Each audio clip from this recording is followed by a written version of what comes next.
Assalamu alaikum everyone. So you are watching your own YouTube channel ECSS. So today we are going to talk about Palestine. What's happening in Palestine? ये जो फ़लस्तीन में इतना जुल्म सितम हो रहा है गज़ा पे ख़ास तौर पे, इसको बिल्कुल डेसिमेट कर दिया गया है. We have lost 250 plus Muslims including women and children. हम उसके बारे में बात करेंगे कि वो क्या ट्रिगरिंग फैक्टर्स थे या क्या रीजंस थी जिन्होंने टेंशन्स को इतना बढ़ाया, इतना एस्केलेट किया. ठीक है, और इसके बारे में हम और पढ़ेंगे, इसके बारे में जानेंगे कि इसके इम्पैक्ट्स क्या होंगे. जो वर्ल्ड है उसमें जो इम्पोर्टेंट कंट्रीज़ हैं उनके क्या रिएक्शन थे इस सब को, इन इवेंट्स को देखकर. ठीक है, हम इसके बारे में पढ़ेंगे. लेकिन मैं आपको एक चीज़ बता दूं कि आपको इन सब को जानने से पहले ये ज़रूरी है कि आपको इसराइल फ़लस्तीन के कॉन्फ्लिक्ट की रूट कॉज पता होना चाहिए. ये सब शुरू कैसे हुआ, अरब इसराइल वॉर्स कब हुई, उनकी आउटकम्स क्या थी. ठीक है, PLO क्या है, हमास क्या है, इंतफादा क्या है, आपको ये सब पता होगा तो ही आप आज का टॉपिक समझ पाएंगे, क्योंकि हर चीज़ इंटरलिंक्ड है इनके साथ. जितना कुछ भी फ़लस्तीन में अभी हो रहा है ये सारा कुछ इंटरलिंक्ड है जो पीछे हिस्ट्री में होता रहा है. That's why I am asking you, please पहले go and watch the videos. इस टॉपिक पे अपने कॉन्सेप्ट को क्लियर करिए. मैंने फ़लस्तीन और इसराइल के कॉन्फ्लिक्ट पे पूरी एक लेक्चर सीरीज़ बनाई है जिसका जो लिंक है वो इस वीडियो के डिस्क्रिप्शन में मैंने दिया हुआ है. आप वहाँ से वो वीडियो पहले देख लीजिए. आई थिंक 2 या 3 वीडियोज़ हैं 10-15 मिनट की. अब वो देखोगे आपको पूरी हिस्ट्री क्लियर हो जाएगी. ठीक है, जो बहुत ज़रूरी है जानना. आप वो जानोगे, आप वो पढ़ोगे तो ही आप जान सकते हो आज के बारे में, करंट इश्यूज़ को आप समझ सकते हो. सो हम आज बात करेंगे कि ये मसला सारा स्टार्ट कैसे हुआ. हम यहाँ से स्टार्ट करेंगे. सो बेसिकली ये मसला, इसके 4 पॉइंट्स थे, 4 मेन रीज़न थी या 4 मेन ट्रिगरिंग फैक्टर्स थे. This is the first one. ये क्या होता है, देखिए रमज़ान जब भी आता है ना तो ये आपके पास है टेंपल माउंट. ठीक है, पूरा ये जो एरिया इसको आप टेंपल माउंट बोलते हो इंग्लिश में. यहाँ पर है दमास्कस गेट. यहाँ पर क्या है आपके पास, दमास्कस गेट. ठीक है, यहाँ पर मुसलमान जमा होते हैं और यहाँ से दमास्कस गेट से एंटर होते हुए यहाँ पे रस्का मॉस्क में आते हैं जब भी रमज़ान शरीफ शुरू होता है, so that they can perform there religious rights और रिलीजियस ड्यूटीज़. ठीक है, इस दफ़ा भी यही हुआ. इस दफ़ा जब 13 अप्रैल को रमज़ान शरीफ शुरू हुआ तो फ़लस्तीनी आए यहाँ पे. ठीक है, लेकिन क्या हुआ, उन्होंने क्या देखा, उन्होंने देखा कि भाई यहाँ पर तो बैरियर्स लगाए हुए हैं और ये बैरियर सिर्फ यहाँ पर नहीं, ये पूरे जेरूसलम में लगाए जा रहे हैं. तो ये एक बहुत बड़ी प्रोवोकेशन थी. ठीक है, कि उनकी जो फंडामेंटल राइट्स थे, जो उनकी जो रिलीजियस राइट्स हैं उनको परफॉर्म नहीं किया जा रहा या फिर उनको रोका जा रहा है. ठीक है, तो इवेंचुअली क्या हुआ, जो लोग यहाँ पर इबादत के लिए आए थे या जो और किसी काम के लिए आए थे वो सारे चले गए प्रोटेस्ट में. और ये प्रोटेस्ट बढ़ते गए क्योंकि ये जो बैरिकेड्स थे या जो बैरियर्स थे इनको हटाया नहीं जा रहा था. तो प्रोटेस्ट जो थे वो बढ़ते जा रहे थे. फ़लस्तीन जेरूसलम से बढ़े वेस्ट बैंक में, वेस्ट बैंक से बढ़ते बढ़ते ये इवन गज़ा में भी पहुँच गए. जब ये फैले तो ऑफ कोर्स आपको पता है एक रिएक्शन आना था और वो रिएक्शन आया तो जो आपके ज्यूज़ थे, जो अल्ट्रा नेशनल ज्यूज़ हैं आपके, ठीक है, इन्होंने भी प्रोटेस्ट करना शुरू कर दिया अगेंस्ट अरब्स. ठीक है, और उनके स्लोगन क्या थे, वो क्या चांट कर रहे थे कि डेथ टू अरब्स, कि अरब्स को मार दो. यानी कि सिचुएशन इतनी ख़राब हो गई थी. और इसके नतीजे में आपके पास फिर थोड़ी बहुत कन्फ्रंटेशंस भी हुई. ठीक है, इवेंचुअली जब सिचुएशन काफ़ी ख़राब हो गई तो अप्रैल 25 के अराउंड हुकूमत ने डिसाइड किया कि हम जो है ये बैरिकेड्स और ये जो बैरियर्स वगैरह है हम इनको हटा रहे हैं. और ये गलत लिखा हुआ पॉइंट, इसको मत पढ़िएगा. सो इवेंचुअली अप्रैल 25 को इसको हटा दिया गया. लेकिन टेंशन्स जो थे वो बहुत बढ़ चुके थे, फ़लस्तीनियों में भी और ज्यूज़ के माबैन, इनके दरमियान टेंशन्स बहुत बढ़ चुके थे इस टाइम पे. सो ये आपका रीज़न नंबर A था या पॉइंट नंबर A था, एक पहला ट्रिगरिंग फैक्टर. दूसरा ट्रिगरिंग फैक्टर था शेख जर्राह का एपिसोड. ये क्या था, अब देखिए ये मैं आपको बता रहा हूँ, ये बहुत इंपॉर्टेंट है, समझना है, ख्याल से समझिएगा. देखिए जेरूसलम जो शहर है ना ये डिवाइडेड है. ये आपके पास वेस्ट जेरूसलम है, this is your east Jerusalem. ठीक है, अब मैंने यहाँ पे लिखा नहीं हुआ, आपने ये पॉइंट्स वीडियो को रोकते जाना है और लिखते जाना है. ठीक है, सो पॉइंट नंबर 1, देखिए 1948 में पहली वॉर हुई. ठीक है, तो ईस्ट जेरूसलम चला गया जॉर्डन के पास, वेस्ट जेरूसलम चला गया इसराइल के पास. उसके साथ ही 1948 वॉर में आपके पास रेफ्यूजी क्राइसिस भी हुआ था. ठीक है, बहुत बड़ा इन्फ्लक्स हुआ था रेफ्यूजीज़ का. कहाँ से, वेस्ट बैंक से और वेस्ट बैंक से और वेस्ट जेरूसलम से, कहाँ पर, जॉर्डन में, जॉर्डन में भी कहाँ पर, ईस्ट जेरूसलम में खास तौर पे, ठीक है, ईस्ट जेरूसलम में और रेफ्यूजीज के camp.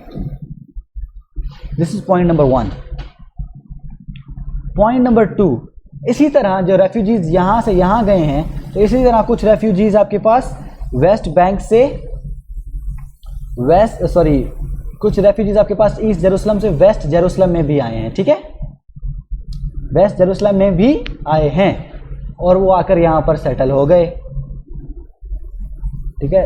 This all happened in late 1940s and early 1950s। Point number 3, अब जो रेफ्यूजीज गए हैं आपके पास यहाँ से waste Jerusalem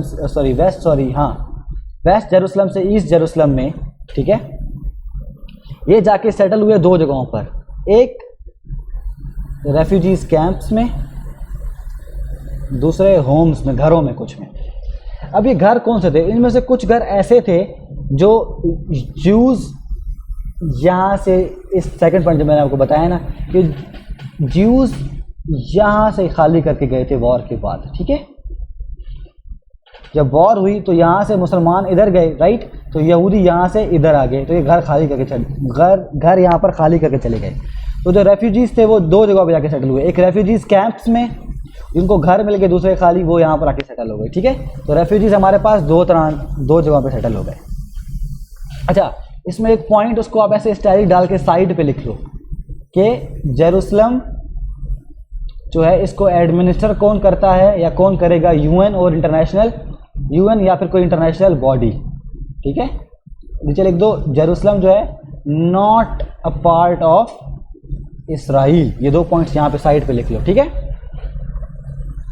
okay, so I was telling you कि देखें यहाँ से इधर गए आपके मुसलमान, ठीक है, और जाके 2 जगहों पे रहे, एक रेफ्यूजीज कैंप्स में और दूसरे कुछ ऐसे घर बने हुए थे वहाँ पे आके सेटल हो गए, ठीक है। ये घर किन के थे, ये उन यहूदियों के थे जो यहाँ से छोड़ के यहाँ पे आके सेटल हो गए। इन घरों में जो ये किसने खाली किए थे, मुसलमानों ने खाली किए थे, फ़लस्तीनियों ने खाली किए थे, ठीक है, वॉर के बाद। तो यहाँ पे घर जो यहाँ से खाली करके यहूदी आए थे उनको यहाँ पे घर मिल गया। किन का घर मिला, ये जो यहाँ से खाली करके गए थे, कौन, मुसलमान इधर खाली करके गए थे, ठीक है। आई होप आप इसमें कंफ्यूज नहीं हो रहे हो कि ये लेट्स सपोज एक घर है जीव का, ये लेट्स सपोज घर है मुसलमान का, वॉर हुई 1948 की, ये घर छोड़ के यहाँ पर आ गए, यहाँ पर रह गया, ठीक है, क्योंकि ये एरिया जॉर्डन एक मुसलमान कंट्री था उसके पास चला गया था, ठीक है। और यहाँ से ये मुसलमान, ये लेट्स सपोज ये घर है यहूदी का है, ये जब वॉर हुई 1948 की तो ये क्योंकि ये एरिया चला गया था जॉर्डन के पास और ये एरिया चला गया था इसराइल के पास, तो ये यहाँ से वापस आया और ये इधर एक घर में शिफ्ट हो गया, ठीक है। अब ये घर खाली था, ये खाली किसने किया, ये जो यहाँ से इधर गया मुसलमान, ठीक है। तो इस तरह यहूदी आके यहाँ पे सेटल हो गए, मुसलमान आके यहाँ पे सेटल हो गए। अब 1967 में क्या होता है, इसराइल पूरा ये एरिया वॉर के बाद अपने कंट्रोल में कर लेता है, ठीक है। अब यहाँ पर क्या है, मुसलमान ऑलरेडी 1948 के बाद सेटल हुए हुए हैं, ठीक है।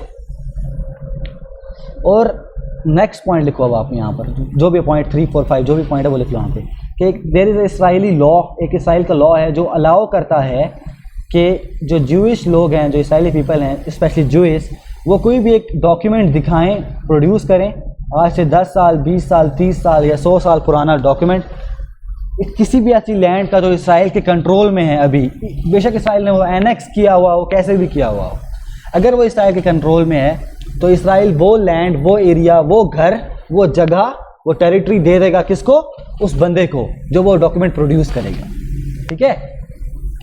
तो अब जो लोग यहूदी यहाँ से इधर आए थे वो यहाँ पर तो रह रहे हैं, उनको ये घर मिल गया, ये जो फ़लस्तीनी ये घर इविक्ट गए थे उनको ये घर तो मिल गया रहने के लिए, और साथ उन्होंने क्या किया, इस लॉ के तहत उन्होंने इस घर पे भी अपने राइट्स मांग लिए कि ये घर हमारा है, हमें वापस किया जाए, ठीक है।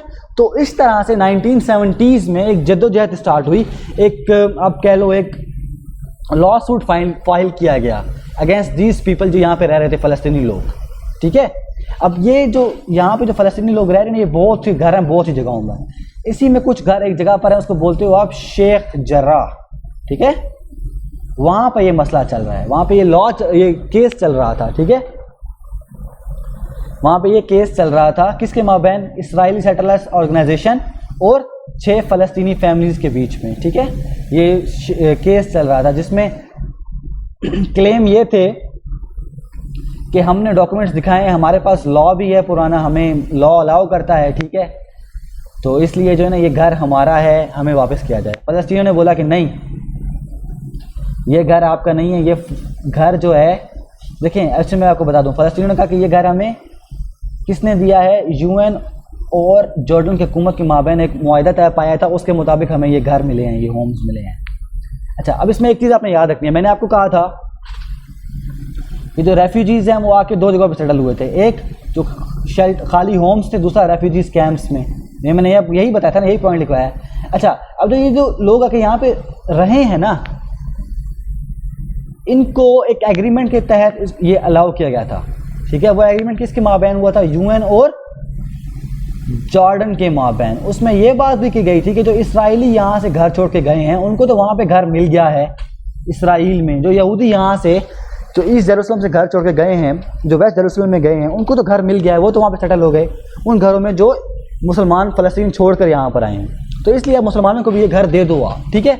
और आपको मैंने दूसरा पॉइंट ये भी लिखवाया था कि जो फ़लस्तीनी हैं, सॉरी जो जेरूसलम है, मैंने आपको साइड पे एक और पॉइंट लिखवाया था स्टार बनवा के, मैंने ये लिखवाया था कि जो फ़लस्तीन जो इस जेरूसलम है वो इसराइल का एरिया नहीं है, ठीक है।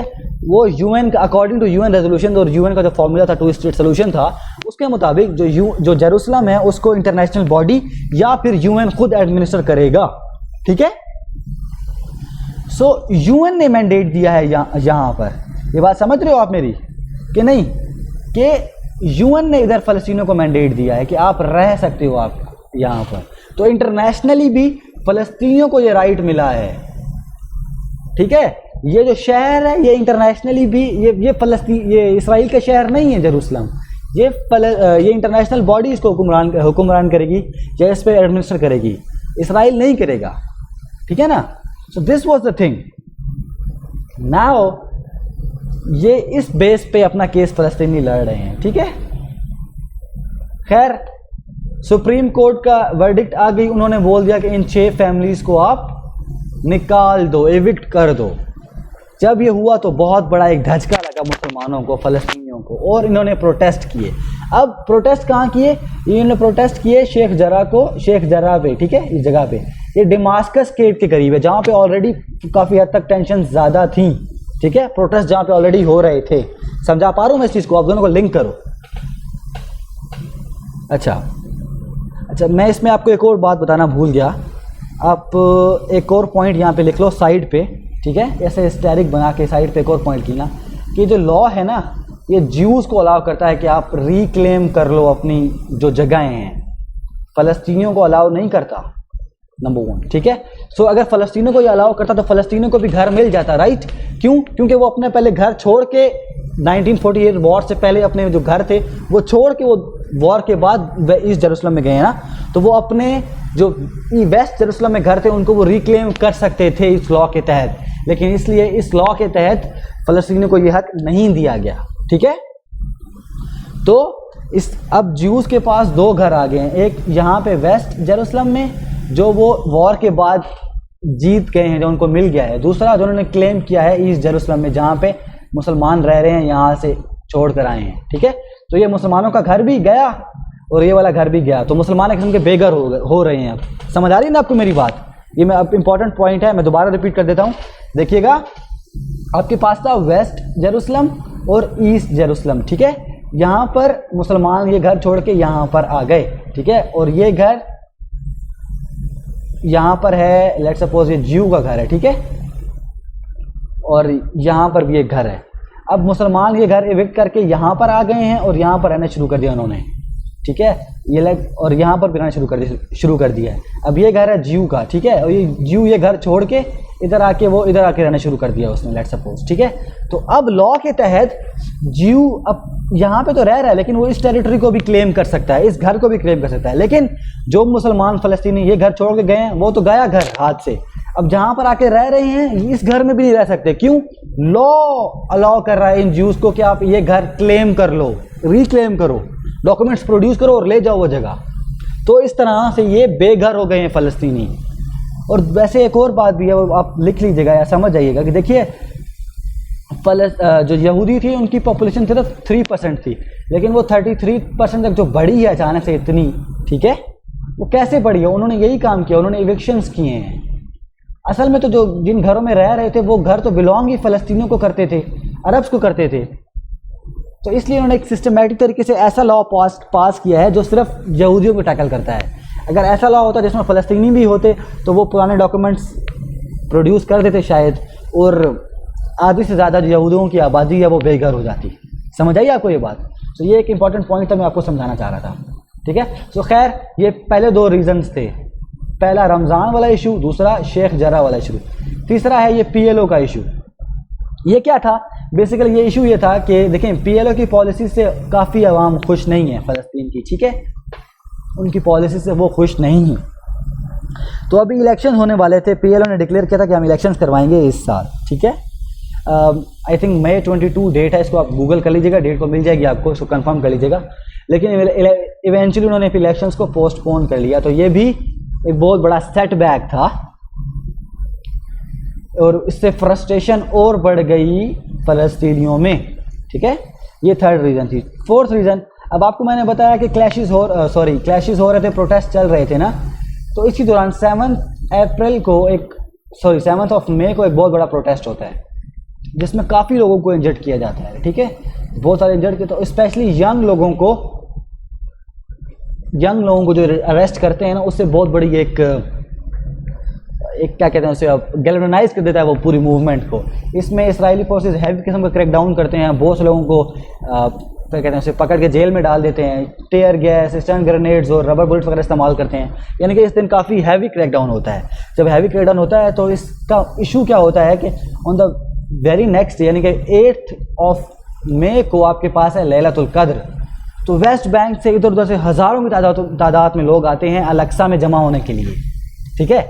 जब वो अल-अक्सा मॉस्क में आते हैं जमा होने के लिए ताकि वो अपनी रिलीजियस ड्यूटीज़ को परफॉर्म कर सकें, और यहाँ से इसराइल को पता था कि अगर ये लोग इस अल-अक्सा मॉस्क में जमा हुए तरावी वगैरह पढ़ के, नमाज़ पढ़ के, जब ये फ्री होंगे तो ये प्रोटेस्ट करेंगे। तो उन्होंने क्या किया, उन्होंने अल-अक्सा मॉस्क के रास्तों को ब्लॉक कर दिया, लोगों को जाने ही नहीं दिया। हज़ारों लाखों लोगों को उन्होंने बाहर, अल-अक्सा मॉस्क के जो मेन रोड्स थे उसमें बाहर उनको रोक दिया। तो यहाँ से जो था ना, ये प्रोटेस्ट काफ़ी हद तक बढ़ गए, बहुत ही ज़्यादा बढ़ गए प्रोटेस्ट। समझ रहे हो आप? यहाँ से प्रोटेस्ट बहुत हद तक बढ़ गए।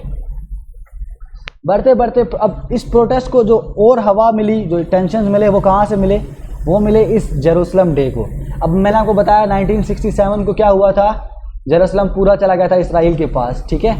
तो वो था 10th ऑफ मई 1967, ठीक है। तो 10th ऑफ मई को बेसिकली जो इसराइल है वो जेरूसलम डे मनाता है, ठीक है। और बहुत रैलीज़ निकलती हैं पूरे इसराइल में, और मोस्टली ये रैलीज़ कहाँ से गुजरती हैं? फ़लस्तीन के जो मेजॉरिटी एरियाज़ हैं ना, वहाँ से गुजारते हैं इन रैलीज़ को।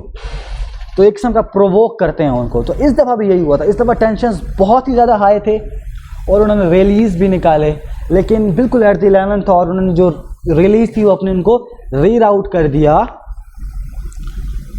दिया उन एरिया से जहाँ पे मुस्लिम मेजॉरिटी थी। लेकिन इसी टाइम यहाँ पे इनकी रैलीज़ निकल रही हैं। उस टाइम पे क्या हुआ कि आपके पास जो फ़लस्तीनी लोग थे वो भी निकल आए प्रोटेस्ट करने, ठीक है। प्रोटेस्ट करने क्यों? क्योंकि जेरूसलम जो है वो एक होली सिटी है। यहाँ पे मुसलमानों की बहुत होली साइट्स हैं, ठीक है। जिस तरह ज्यूज़ की हैं, क्रिश्चियंस की हैं, मुसलमानों की भी हैं। और मुसलमानों से आए दिन कोई जुल्म हो रहा है उस पर, मुसलमानों से इलाका वो छीना जा रहा है, तो गम और गुस्सा बहुत है। और ऑलरेडी इतने प्रोटेस्ट चल रहे थे तो टेंशन आए थे। जब तो यहूदियों ने ये प्रोटेस्ट निकाले, जब यहूदियों ने ये रैलीज़ निकाली जेरूसलम डे पे, तो इसने प्रोवोक किया और प्रोटेस्ट निकले अरब की जानिब से भी, ठीक है। उसके बाद क्या होता है आपके पास, फिर इस तरह प्रोटेस्ट निकलते हैं, वो अल-अक्सा मॉस्क में जाते हैं। अच्छा, अल-अक्सा मॉस्क में यहाँ पर क्या होता है, मैं आपको एक चीज़ बता दूँ। अब इसी दौरान सब कुछ क्या हो रहा है कि अल-अक्सा मॉस्क में पुलिस रेड कर देती है, ठीक है। वहाँ के जो लाउड स्पीकर हैं, जहाँ से मस्जिद अक्सा से अजान दी जाती है, वो लाउड स्पीकर की तारें निकाल जाती हैं। बहुत तशद्दुद किया जाता है जो प्रोटेस्टर्स हैं उन पे, ठीक है, बहुत ही ज़्यादा तशद्दुद। और अकॉर्डिंग टू इसराइली मीडिया कि जो प्रोटेस्टर्स थे या जो लोग अक्सा अल-अक्सा मॉस्क में मौजूद थे, उन्होंने क्या किया, उन्होंने पत्थर फेंके, ठीक है। लेकिन अगेन पत्थर फेंकने का ये मतलब नहीं है कि आप उनको इतना मारो कि 300 लोगों को इंजर्ड कर दो, मस्जिद की बेहुरमती करो, so on and so fourth, ठीक है। तो यानी कि काफ़ी ऐसे ना प्रोटेस्ट फिर काफ़ी वायलेंट हो गए, 300-400 लोगों को इंजर्ड किया, रबर बुलेट्स, मस्जिद की बेहुरमती की गई, लाउड स्पीकर की तारें निकाली गई, मस्जिद की इवन की चाबियाँ ले ली गई गेट की, मेन गेट की। ये बहुत बड़ा सा अपसेट था। और अगले 3 दिनों में 4 दफ़ा मस्जिद पे हमला किया गया, मस्जिद के अंदर आया और फ़लस्तीनियों को मारा गया, यानी कि एक बहुत बड़ी बेहुरमती थी, ठीक है ना। तो मतलब कोई 4 दफ़ा मस्जिद अक्सा पे इन्होंने 3 दिनों में 4 दफ़ा मस्जिद अक्सा पे इन्होंने ऐसे उसकी बेहुरमती की। तो इससे क्या हुआ, इससे फिर ऑफ कोर्स अब कुछ तो रिटेलिएशन होनी थी। मुसलमानों को आप इतना बुरा भला कर रहे हो, उनकी बेहुरमती कर रहे हो, फिर उनकी जो हॉली साइट्स हैं उनकी बेहुरमती कर रहे हो, ख़वातीन को जुल्म कर रहे हो, उन पर अरेस्ट कर रहे हो, बच्चों को आप इतना मार रहे हो, पीट रहे हो, तो कुछ तो रिएक्शन होना है। ऑलरेडी यही हुआ कि हमास ने इनको वार्न किया कि आप इंसान बन जाओ, रुक जाओ, अल-अक्सा मॉस्क से निकल जाओ। अब इन्होंने क्या किया, इन्होंने अल-अक्सा मॉस्क को के अंदर गए, वहाँ पे लोगों को निकाला, फिर अल-अक्सा मॉस्क की चाबियाँ ली और उसको बाहर से बंद करके खुद बाहर खड़े हो गए। ये इतनी बड़ी एक किस्म की ना एक प्रोवोकेशन थी। इसके नतीजे में क्या हुआ, इसके नतीजे में हरकत में आया हमास ने दी वार्निंग, इसराइल को कि आप अल-अक्सा मॉस्क के साथ ऐसी बेहुरमती नहीं करो, छोड़ दो उसको, मतलब चाबियाँ वापस कर दो, प्रोटेस्टर्स को जो अरेस्ट किया उनको निकाल दो, अदरवाइज वी विल रिटेलिएट, ठीक है। तो हमास ने कहा कि हम रिटेलिएट करेंगे अगर आपने ये बेहुरमती, ये नाजायज़ी, ये जुल्म से तुम बंद ना किया तो ये यहाँ से स्टार्ट होता है आपका मेन इशू। अब इससे पहले कि मैं इसकी बात करूँ, आपको बताना पड़े, मैं 1-2 चीज़ें बता दूँ आपको। देखें, शेख जरा के बारे में बता दूँ कि ये जो है ना, ये केस, ये सिटी ईस्ट जेरूसलम का केस है ये, ठीक है। ईस्ट जेरूसलम में वाक़ है ये जगह शेख जरा, और जेरूसलम जो है ये आपका यूएन का, ये मैं आपको ऑलरेडी बात बता चुका हूँ कि ये यूएन का एरिया है, ठीक है। इसको यूएन एडमिनिस्टर करेगा, अदर इसराइल का एरिया नहीं है, तो इसराइल के लॉ यहाँ पे नहीं लगने चाहिए, ना इंटरनेशनली मतलब यहाँ पर अलाउड हैं इसराइल के लॉ लग सकते हैं, ठीक है। इसराइल के लॉ यहाँ पे एप्लीकेबल नहीं है, ये पॉइंट्स हमें याद रखने हैं। दूसरा, ये जो इविक्शन कर रहे हैं, इविक्शन ये जो हो रही है लोगों की, 6 फ़लस्तीन की जो फैमिलीज़ हैं, 6 पैलेस्टाइनी फैमिलीज़ को जो इविक्ट करने का हुक्म दिया गया है, ठीक है, ये यूएन के मुताबिक ये वॉर क्राइम्स के बराबर है। ये मैंने रिपोर्ट किसी एक न्यूज़ का यहाँ पे डाला हुआ है, उसका लिंक आपको मिल जाएगा स्लाइड्स में। तो यूएन ने भी यही कहा है कि it is wrong, it is illegal, ये वॉर क्राइम के मुतरादिफ है। अगर आप ऐसा काम करोगे, आप 6 फैमिलीज़ को उनके घर से निकालोगे, ठीक है। खैर, सो ये 4-5 मेन ट्रिगरिंग फैक्टर्स थे जिन्होंने इवेंचुअली ट्रिगर किया इस कॉन्फ्लिक्ट को। सो हमास वार्न कर रहा था कि अल-अक्सा मॉस्क की जो चाबियां हैं वो वापस कर दो, ठीक है, जो बेहुरमती की है उस पर माफ़ी मांगो, बच्चियों के जो जुल्म किया गया है, बच्चों के साथ जो जुल्म किया गया है, जो जिनको अरेस्ट किया गया है उनको छोड़ो, so on and so fourth. लेकिन इसराइल डिटाई पे कायम रहा, नहीं माना। अच्छा, सो आपके पास एक जे एस्केलेशन स्टार्ट हो गई। अब एस्केलेशन से पहले मैं आपको ये 2 ग्रुप समझा दूं। देखें, PLO आपके पास है, ये मल्टी पार्टी ऑर्गेनाइजेशन है, ये वेस्ट बैंक में काम करती है, इसमें डिफरेंट पॉलिटिकल पार्टीज इसके अंदर फैक्शंस हैं।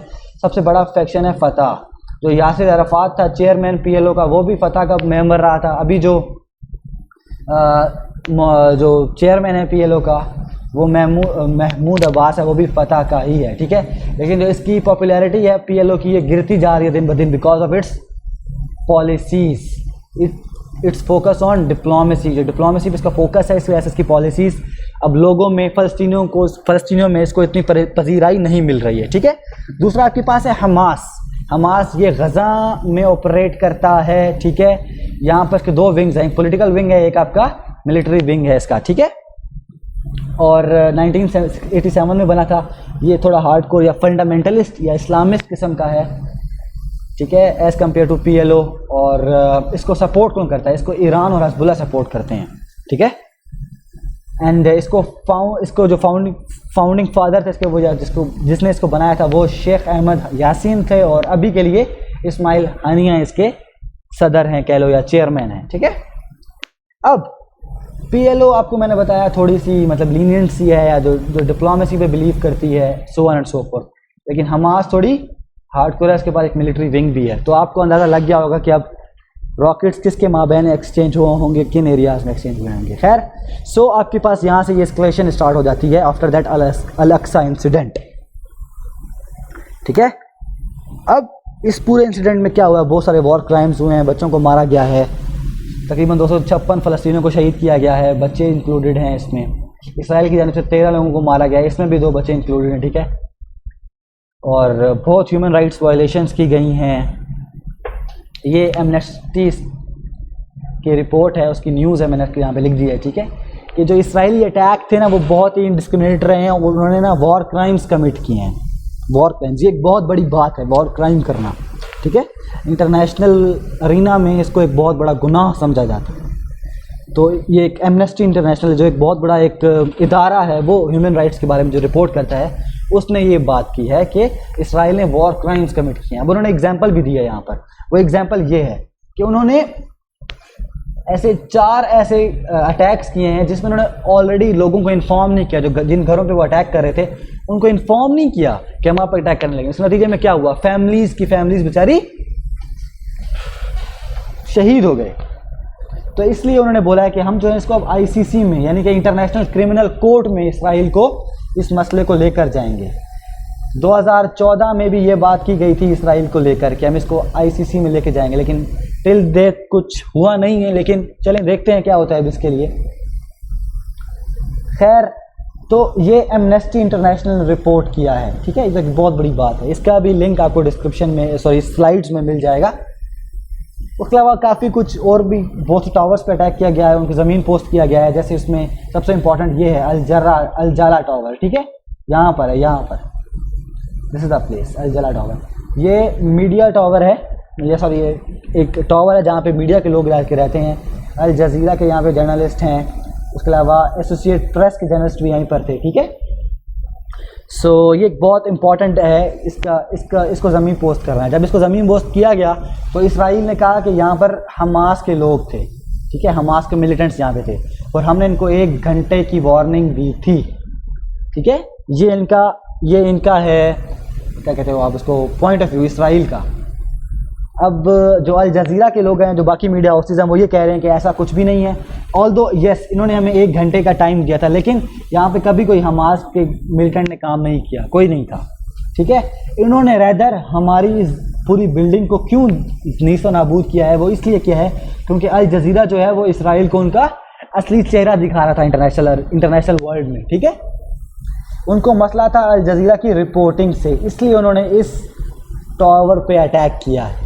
और यूएन ने जो यूएस के प्रेसिडेंट है मिस्टर जो बाइडन, उन्होंने भी यही कहा है कि Israel is yet to produce some evidence या yet to give some evidence regarding its attack on इस अल जाला, इस बिल्डिंग पे। ठीक है, कि उन्होंने इस बिल्डिंग पे अटैक किया है, जो मीडिया की जो बिल्डिंग थी उस पर अटैक किया, उस पर इसराइल ने अभी तक कुछ एविडेंस देना है।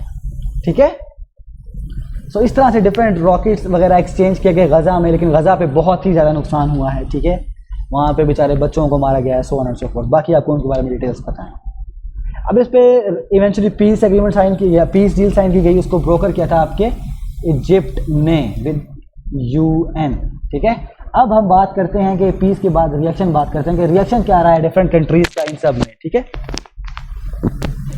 तो यूएस की बात करते हैं। यूएस ने बहुत सपोर्ट किया है इसराइल को पूरे इस इशू में।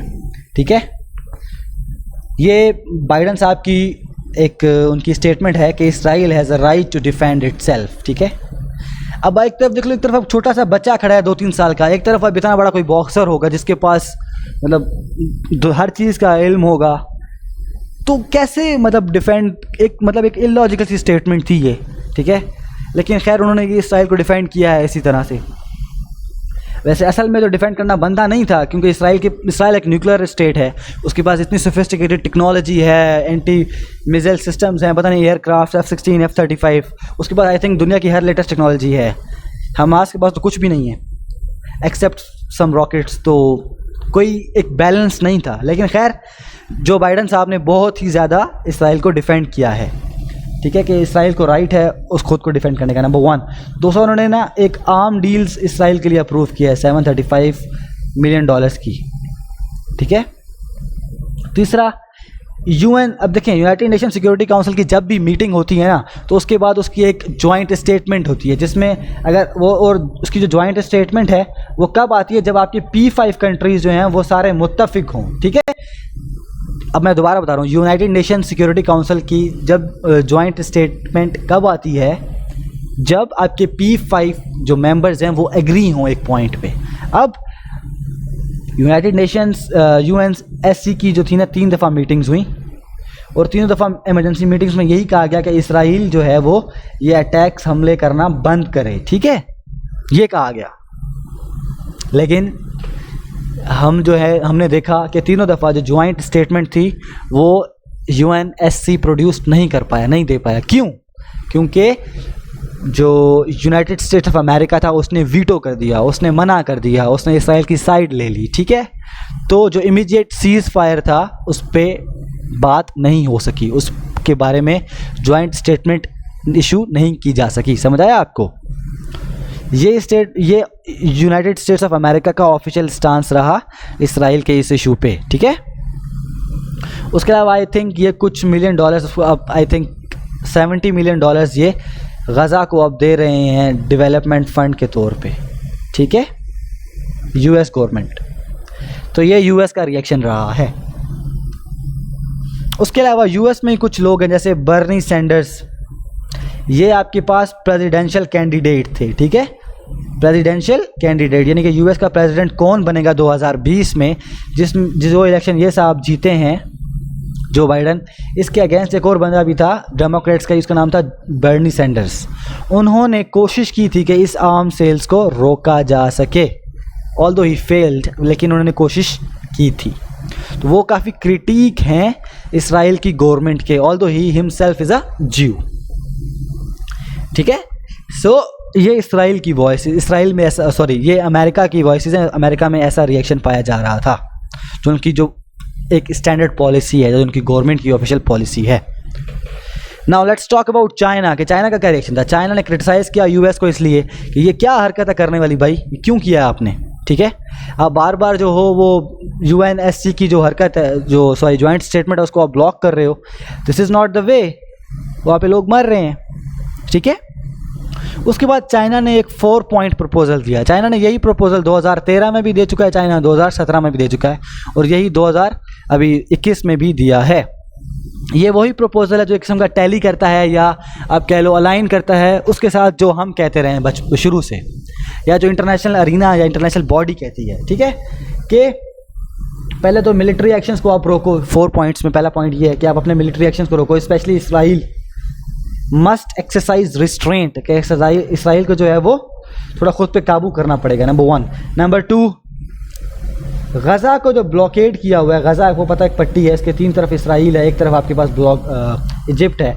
तो आपने जो गज़ा को ब्लॉकेड किया हुआ है, यहाँ पे ना कुछ आने दे रहे हो, ना यहाँ से कुछ बाहर जाने दे रहे हो, इसके ब्लॉकेड को ख़त्म करो ताकि यहाँ पे कुछ ह्यूमैनिटेरियन एड जा सके। ह्यूमैनिटेरियन एड से मतलब क्या है, कुछ food, tablets, medical equipment, so on and so fourth, ठीक है, ये करो।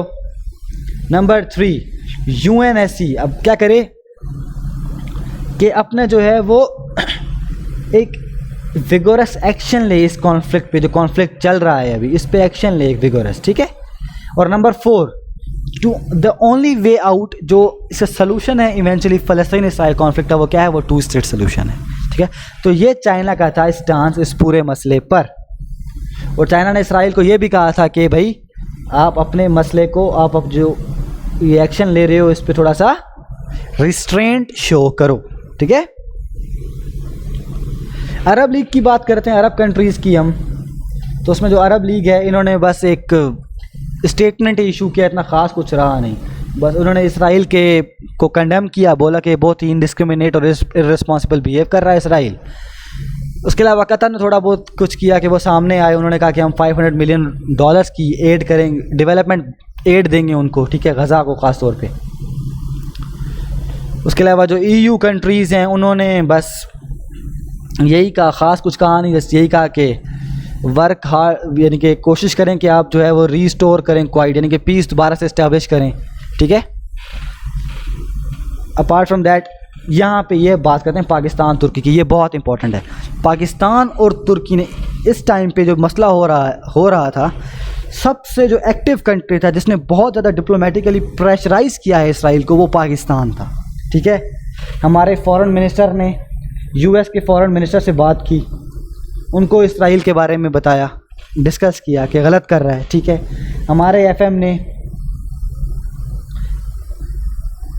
टर्की के एफएम से बात की। ठीक है, उन्होंने दोनों ने डिसाइड किया कि हम जो हैं वो फ़लस्तीन के मसले को हाईलाइट करेंगे यूएन में जाके, इंटरनेशनल मीडिया पे आकर। ठीक है, हम हाईलाइट करेंगे इसराइल की एट्रॉसिटीज़ को। फिर एक हाई लेवल फ़ोन कॉल हुई इमरान खान और प्रेसिडेंट अर्दोगन के दरमियान। ठीक है, ये आप पीछे बैकग्राउंड में इमेज देख रहे हो, इसकी मैं बात करूँगा। एक कॉल की गई, ये अर्दोगन साहब हैं, ये इमरान खान साहब हैं, इनके दरमियान कॉल की गई कि हम जो है वो फ़लस्तीन के मसले को उठाएंगे इंटरनेशनल लेवल पे। ठीक है, हम इंटरनेशनल कम्युनिटी को मोबिलाइज़ करेंगे, हम अपनी डिप्लोमेसी को एग्रेसिव करेंगे, हम इसराइल को यानी कि बहुत प्रेशराइज़ करेंगे। और यही हुआ, बहुत हाईलाइट किया हमने इशू को। ठीक है, फिर इवेंचुअली हमने एक टेबल यूनाइटेड UNHCR, ठीक है, इसमें हमने एक रेजोल्यूशन टेबल किया। ठीक है, और वो रेजोल्यूशन मान लिया गया। उस रेजोल्यूशन में ये था क्या, उसका मैं आपको करक्स बता देता हूँ कि एक independent international commission of inquiry होगी, COI आप बोलते हो। ये ऐसी जगह पर की जाती है जहाँ पर क्रॉस ह्यूमन राइट्स वायलेशंस की हों। ठीक है, तो ये जो UNHCR है, जहाँ पे पाकिस्तान ने रेजोल्यूशन टेबल किया था, जो रेजोल्यूशन टेबल किया था वो मान लिया गया। और उसमें बोला गया कि हम जो है वो COI बनाएंगे, कमीशन ऑफ इंक्वायरी बनाएंगे यहाँ पर। ठीक है, जो प्रोब करेगी, एक इंटरनेशनल इन्वेस्टिगेशन की टीम होगी जो प्रोब करेगी गज़ा में जो वॉर क्राइम्स किए गए हैं इसराइल की जानिब से। ठीक है, उसके अलावा जेरूसलम में भी ये देखेगी कि कैसे कुछ किया गया है, फ़लस्तीन जो वेस्ट बैंक है वहाँ पर भी ये प्रोब करेगी। तो ये बहुत बड़ी डिप्लोमेटिक विक्ट्री थी। उसके अलावा एक और पॉइंट है, मेजर पॉइंट मैं बता दूं आपको कि इतनी जो हालांकि इस टाइम में इतनी वायबल ऑप्शन नहीं है, लेकिन फिर भी पता होना चाहिए आपको कि तुर्की ने OIC में बात की थी कि कोई एक ऐसी प्रोटेक्शन फोर्स बना दो। आप क्या बनाओ, प्रोटेक्शन फोर्स, किसके लिए, जो गज़ा और जो वेस्ट बैंक में फ़लस्तीनियों की हिफाजत करे, ख़ास तौर पे गज़ा में। ठीक है, ये तुर्की ने बात की थी OIC में। उसके बाद FM कुरैशी हैं जो हमारे जो फॉरेन मिनिस्टर हैं हमारे, शाह महमूद कुरैशी साहब। ठीक है, उन्होंने UN के जो उन्होंने अपनी स्पीच किया था उसमें जाके उन्होंने ये बोला, जो उनका UN का जो स्पेशल सेशन था फ़लस्तीन पर, उसके जो स्पीच में उन्होंने ये बोला कि कोई एक इंटरनेशनल मैकेनिज़्म बनाओ, कुछ ऐसा एक फोर्स दो जो जाए और जाके फ़लस्तीन के लोगों की हेल्प आउट करे। ठीक है, अगर आपने फोर्स नहीं बनानी तो फिर कुछ ऐसे इंटरनेशनल ऑब्जर्वर्स को भेजो जो जाके वहाँ पर देखें तो सही कि ऑन ग्राउंड रियलिटीज़ क्या है, वहाँ पे क्या हो रहा है। ठीक है, तो ये बहुत बड़ी डेवलपमेंट है कि तो दो इतने बड़े मुल्क एक फोर्स बनाने की बात कर रहे हैं। ठीक है, कि एक फोर्स बनाए जो प्रोटेक्शन फोर्स हो। आई होप आपको ये चीज़ समझ आई होगी। ठीक है, अच्छा, इसके इम्पैक्ट्स क्या हुए हैं? देखिए, इसका इम्पैक्ट तो बहुत बड़ा हुआ है, रियलाइजेशन इन द वेस्टर्नर्स। देखिए, आज से पहले 2010 तक आपने कभी नहीं देखा होगा कि ऐसे इतने 1.5-2 लाख लोग निकले हों। ठीक है, या आप देख रहे हो लंदन में निकले हैं 1.5-2 लाख तकरीबन लोग, UK में। ठीक है, उसके लंदन में निकले थे ये, और ये पैलेस्टाइन की सॉलिडारिटी मार्च में था। उसके अलावा आपने देखा होगा डिफरेंट मॉडल्स, बड़ी बड़ी मॉडल्स हैं, उन्होंने फ़लस्तीन के हक़ में ट्वीट किया है। बड़े बड़े एक्टर्स हैं हॉलीवुड के, उन्होंने ट्वीट किया है। बर्नी सैंडर्स की मैंने आपको एग्जांपल दे चुका हूँ। ठीक है, तो UK में, जर्मनी में, इवन फ्रांस में और USA में, इन सब कंट्रीज़ में प्रो पैलेस्टाइन जो हैं आपके वो निकले हैं। ये क्या कहते हैं उसे, सॉलिडारिटी मार्च निकले हैं ये सारे। ठीक है, तो ये एक रियलाइजेशन है वेस्टर्नर्स में। वो बोल रहे हैं, वो कह रहे हैं इसराइल को कि यार बंद करो ये नाइंसाफ़ी। ठीक है, तो ये रियलाइजेशन है, ये एक बहुत बड़ा इम्पैक्ट है। और ये क्यों हुआ है? It is because of social media की वजह से हुआ है। ठीक है, दूसरा, हमास की एक्सेप्टेंस डोमेस्टिकली बहुत बढ़ गई है। क्या मतलब इसका? देखें, पीएलओ बहुत बुरी तरह फेल हुई है। अभी जब ये इतना कुछ हो रहा था ना, जुल्म और सितम हो रहा था बेचारे फ़लस्तीनियों पे, तब भी पीएलओ ने क्या किया? कुछ भी नहीं किया, सिर्फ एक दो स्टेटमेंट्स इशू करने के सिवा। उन्होंने एक दो स्टेटमेंट्स इशू किए हैं, लेकिन और उन्होंने कुछ भी नहीं किया है। सो हमास जो है ना, वो काफ़ी ज़्यादा मकबूल हो गया है फ़लस्तीनियों में। दूसरा, एक नेशनलिज़म बहुत ज़्यादा बढ़ अब इसकी वजह से आ गया है फ़लस्तीनियों में। वो कैसे? देखें, इस टाइम पे फ़लस्तीन की ना 3rd जनरेशन बड़ी हो रही है। उन्होंने इंतफादा देख लिए 1990s में, फर्स्ट इंतफादा, सेकंड इंतफादा। उन्होंने जो एस्केलेशंस हुई हैं, दरमियान में कॉन्फ्लिक्ट हुआ था 2014 में गज़ा का इसराइल के साथ, वो भी देख लिया। तो उनमें गम और गुस्सा बहुत पाया जा रहा है। उनमें एक वेंजेंस का फैक्टर बहुत ज़्यादा है, ठीक है। उनमें एक सेपरेट नेशन का फैक्टर बहुत ज़्यादा आ गया है। तो उनमें नेशनलिज्म बहुत उरूज पर है और वो ख़ुद को अब ज़्यादा आइडेंटिफाई कर पा रहे हैं with being a separate identity. वो हमास के साथ खुद को ज़्यादा अलाइन कर पा रहे हैं, आइडेंटिफाई कर पा रहे हैं, ठीक है। तो एक नेशनलिज्म बहुत पीक पर है इस टाइम फ़लस्तीनियों में। उसके अलावा एक और चीज़ क्या है? Abraham accords. ये मैंने आपको इसके बारे में एक पूरा लेक्चर, 2 लेक्चर्स रदर बना चुका हूँ मैं, जो हमने डिटेल में पढ़ा था अब्राहम अकॉर्ड्स और उसका फ़लस्तीन पे क्या इम्पैक्ट पड़ेगा। तो ये वही हुआ सारा कुछ, ठीक है। कि देखें, अब जिन कंट्रीज़ ने इसराइल को रिकग्नाइज़ कर लिया है, वो तो उसको वापस मतलब इरिवर्सिबल है कि उसको अब रिकग्नाइज़ ना करें, कि छोड़ देंगे, वो माने ही ना कि अब इसराइल कंट्री है, ठीक है। और आपने देखा होगा जितने भी ये यूएई हो गया, इन्होंने स्टेटमेंट्स तो इशू की हैं, लेकिन इन्होंने कोई इतना कंक्रीट स्टेप नहीं लिया, ठीक है। दूसरा, जो फ़लस्तीनी हैं या जो बाकी अरब कंट्रीज़ हैं, उनके दिलों में भी अब ये चीज़ निकल गई है कि हमारे अरब अब हेल्प करेंगे, ठीक है, फ़लस्तीन। और बहुत से प्रोटेस्ट में ऐसा ही हुआ है कि यूएई और जो प्रो पैलेस्टाइन प्रोटेस्ट हुए हैं, सॉरी, जो प्रो पैलेस्टाइन सॉलिडारिटी मार्च हुए हैं, उनमें यही हुआ है कि बहुत सी पिक्चर्स में जो यूएई के किंग हैं उनकी पिक्चर्स लगाई गई थी, उनके ऊपर मतलब काफ़ी जूते वगैरह फेंके गए और इस तरह की पिक्चर्स हमने इवेंट्स देखे हैं बहुत सारे, ठीक है। प्रोटेस्ट में ऐसा कुछ भी बहुत कुछ हुआ है। तो अब्राहम अकॉर्ड्स से किस्म का ना बहुत बड़ा नुकसान ही हुआ है यहाँ पर भी। और वो कंट्रीज़ अब इनको इसराइल को रिकग्नाइज़ नहीं भी कर मतलब अनरिकग्नाइज नहीं कर सकते हैं, ठीक है। इस टाइम पे जब वो रिकग्नाइज़ कर चुके हैं, और वो इसराइल को इस तरह ओपनली आके क्रिटिसाइज़ भी नहीं कर सकते हैं, एक्सेप्ट यूएई ने एक दो स्टेटमेंट्स दिए हैं, लेकिन इतना ख़ास कोई स्ट्रॉन्ग स्टेप नहीं लिया। यूएई ने जब शुरू में ये अकॉर्ड साइन किया था तो उसने यही कहा था कि हम अपना इन्फ्लुएंस इस्तेमाल करेंगे कि दोनों पार्टीज़ को नेगोशिएशन टेबल पे लेकर आएँ, लेकिन अब तो यूएई फेल हो चुका। यूएई ने कोशिश की तो इसराइल ने मना कर दिया, रिजेक्ट कर दिया। सो अब ये इससे अब्राहम अकॉर्ड से जो अरब वर्ल्ड है उसके ऊपर भी बहुत बड़ा निशान आ गया है। फ़लस्तीनियों को भी अब एक किस्म का गुस्सा है और गम है अरब इन कंट्रीज़ को लेके, यूएई को लेके। इसी तरह जो नॉन अरब कंट्रीज़ हैं, पाकिस्तान और इंडोनेशिया, मलेशिया वगैरह, उन्होंने भी इस चीज़ को महसूस किया है कि ये एक बहुत बड़ा सेटबैक हुआ है फ़लस्तीन की कॉज को भी, और इसका कोई अब कोई फ़र्क भी नहीं है कि ये जो अरेबियन कंट्रीज़ हैं ये बेसिकली अब अपने इंटरेस्ट के पीछे जा रहे हैं, इनको फ़लस्तीन की कॉज का इतना परवाह नहीं है, ठीक है। ये सारी मैं डिटेल में अब्राहम अकॉर्ड्स के बारे में इन डेप्थ पढ़ा चुका हूँ। अब्राहम अकॉर्ड्स के बारे में आप उसकी वीडियोस मैंने अपलोड की हुई हैं, आप वहाँ से वो वीडियोस देख सकते हैं, आपको वो सारा इंशाल्लाह समझ आ जाएगा। उस वीडियो का लिंक भी मैं इस वीडियो के डिस्क्रिप्शन में दे दूँगा। And it's enough for today. If you have any queries or questions let me know in the comment section. आज का लेक्चर काफ़ी लेंथी हो गया बिकॉज इसमें काफ़ी टेक्निकल चीज़ें बताने वाली थी। सो इंशाल्लाह आइंदा से मैं कोशिश करूँगा कि 10-15 मिनट की वीडियो ही हो, और जो भी टॉपिक होगा उसकी 10-15 मिनट की वीडियो बनाऊँगा। बेशक उसकी 2 या 3 वीडियोस बन जाए, एक पूरी लेक्चर सीरीज हो जाएगी, लेकिन वो बहुत ज़रूरी है।